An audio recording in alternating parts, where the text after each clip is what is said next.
ભગવાનની આવી દશા ઘણી વાર થતી હોય, કહેવાય નહીં ને સહેવાય નહીં. ભાઈ તમારા જીવનમાં પણ આવું ઘણી વાર થતું હોય, કહેવાય પણ નહીં અને સહેવાય પણ નહીં. કહીએ તો કંઈક ખોટું થાય અને સહીએ તો આપણું ખોટું થાય.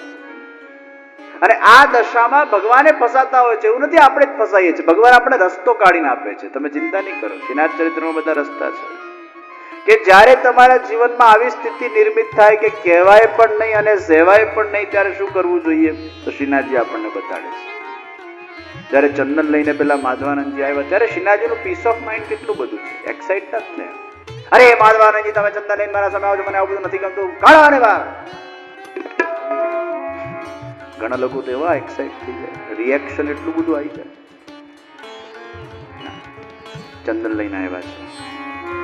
પછી જયારે પાસે આવતા હતા, ભગવાન એમના વખાણ કર્યા. અરે માધવાનંદજી તમે તો બહુ જ ધન્ય છો, તમે તો બહુ જ મહાન છો, તમે બહુ વિદ્વાન છો, તમે બહુ મોટા સંન્યાસી છો, તમે શાસ્ત્રોક્ત વેદોક્ત પ્રમાણે એકદમ વ્યવસ્થિત મારી ભક્તિ કરો છો અને તમને ચંદન લગાડવું મને બહુ જ ગમે છે. વાહ માધવાનંદજી તમારી ભક્તિની શું દાદરી. બહુ વખાણ કરે, પેલા ફૂલતા ગયા. એટલે બહુ ફૂલતા ગયા એટલે એમને માધવાનંદજી તો આમને તો ચંદન બહુ જ ગમતું લાગે છે. હજી ક્લોઝ આવવા લાગ્યા. ભગવાન કે કુછ જ્યાદા ઇनको ફુલા દિયા, હવે ફૂકો પડવો પડશે. પાસે આવતા હતા તો ભગવાને કીધું, અરે માધવાનંદજી તમારું જે આ ચંદન છે ને એ કસ વગરનું ચંદન છે. આને કે ચંદન કહેવાય? આમાં સુગંધે બરાબર આવતી નથી, સાવ પેલું લો ક્વોલિટીનું ચંદન છે. અને આટલા લો ક્વોલિટીનું ચંદન તમે મને ધરાવો એ શોભે? અરે હું તો ઉત્તમથી ઉત્તમ વસ્તુનો ભોગતા છું. અરે આજે સાધારણ મનુષ્ય પણ બધી વસ્તુ બ્રાન્ડેડ વાપરતો હોય છે, ચીલા ચાલુ સાવ લોકલ કેટેગરીની નથી વાપરતો હોતો. તો હું તો ભગવાન છું, મને બ્રાન્ડેડ વસ્તુ ધરાવ ને આ બધું ચીલા ચાલુ કેમ ધરાવ છો? અરે બ્રાન્ડેડ ચંદન તો એવું હોય કે બાજુમાં મૂકી દો, એમાંથી જ સુગંધ સુગંધ સુગંધ સુગંધ થઈ જાય, લગાડવાની જરૂર જ ના પડે. એને બ્રાન્ડેડ ચંદન કહેવાય. પણ કાથી લાવ? માધવાનંદજી સાઉથ ઇન્ડિયાના અંદર મલ્યાગીરીના મોટા પર્વતો છે, ત્યાં ચંદનના વૃક્ષ ઉગે છે અને એનું ચંદન એટલું બધું સ્ટ્રોંગ છે કે લગાડવાની જરૂર જ ના પડે. બાજુમાં મૂક્યો એમાંથી જ આખા ઓરડીમાં સુગંધ સુગંધ સુગંધ સુગંધ સુગંધ સુગંધ થઈ જાય.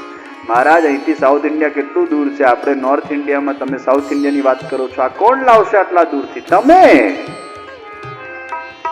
હું લેવા જાઉં તો આપની સેવા કોણ કરશે? તમારા હાથ નીચે બધા બહુ ટ્રેન થઈ ગયા છે. યુ ડોન્ટ વરી, તમે જલ્દી જાઓ, ચંદન લાવ. ઠીક છે, આ તો લગાડી જો, આને તો મને બાજુ પર મૂકી દો, હવે બ્રાન્ડેડ જ લગાડીશું. માધવાનંદજી બિચારા હાથ જોડીને સાષ્ટાંગ દંડવત પ્રણામ કર્યા. ઠીક છે પ્રભુ, મેં यूं ગયા, यूं આયા.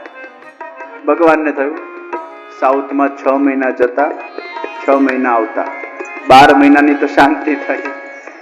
सबका सब देखा जाएगा.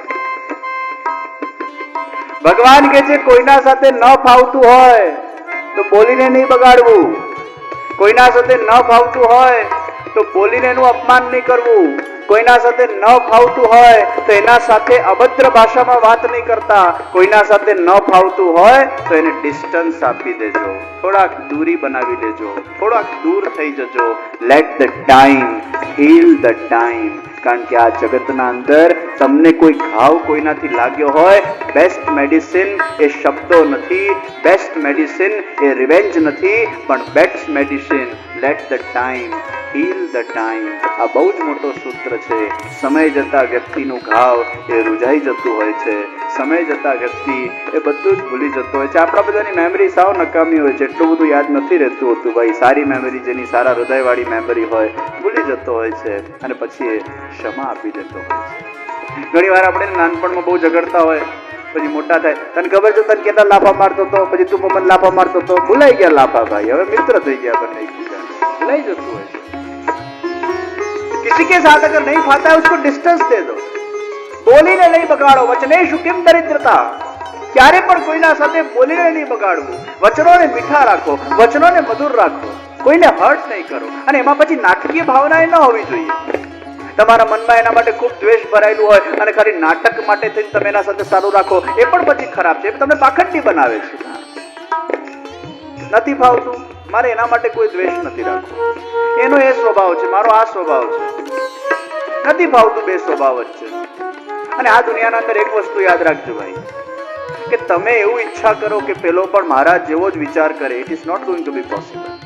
દરેકની બુદ્ધિ સ્વતંત્ર છે, દરેકના વિચાર સ્વતંત્ર છે, દરેકનું મન સ્વતંત્ર છે, દરેકની કાર્ય કરવાની શૈલી સ્વતંત્ર છે. દરેક વ્યક્તિ એ સ્વતંત્ર એક યુનિકનેસ સાથે જન્મેલો છે. તમે એવું એક્સપેક્ટ નથી કરી શકતા કે હું જેવું વિચારું છું એવું સામેવાળો પણ વિચારે ને એની ને મારી વિચારધારા સરખી જ હોય. You have to accept the difference of opinion if you want to B happy in your life. You have to accept it as it is. કારણ કે દરેક વ્યક્તિ તમારા જેવું નથી વિચારતો ભાઈ.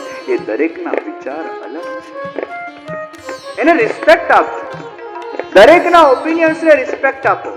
એ ઓપિનિયન માનવું ન માનવું એ સેકન્ડરી વસ્તુ છે. નથી ભાવતું, ડિસ્ટન્સ આપો, બોલીને નહીં બગાડતા.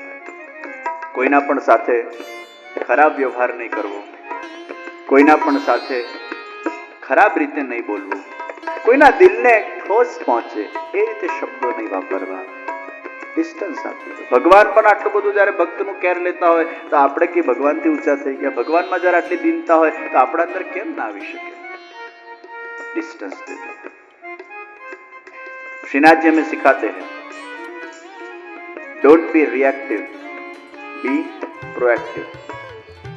મેં એક બહુ સરસ પુસ્તકમાં વાંચેલું, મને યાદ નથી કઈ પુસ્તક હતી, એમાં બહુ સરસ એક પ્રસંગ આપેલો કે વ્યક્તિ રિએક્ટિવ ન બને પણ વ્યક્તિ પ્રોએક્ટિવ બને.